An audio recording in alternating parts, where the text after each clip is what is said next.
चैत्री या ज्या पंढरपूरच्या प्रमुख वाऱ्या त्यापैकी आषाढी एक महत्त्वाची वारी मानण्यात येते. श्री ज्ञानोबाराय आळंदीवरनं निघतात, सोपानकाका सासवडवरनं निघतात, श्री तुकोबाराय देहूवरनं निघतात, अनेकविध पालख्या पंढरीच्या दिशेनं निघतात. परंतु मराठवाड्यात बीड जिल्ह्याचं परमभाग्य असेल की आदिशक्ती मुक्ताईंचं 2 दिवस आगमन बीड शहरात असतं.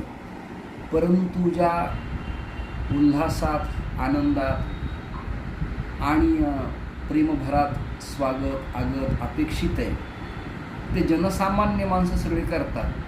पण पदाधिकारी असतील, शासन प्रशासन असेल, पोलीस खाता असेल आणि सगळ्यात महत्त्वाचं कोणत्याही पक्षाचे असू देत नेते मंडळी उदास दिसतात. या सगळ्या लोकांनी यायला पाहिजे, स्वागत करायला पाहिजे. आपलं परमभाग्य आहे या प्रमुख 12व्या-13व्या शतकातल्या संतांच्या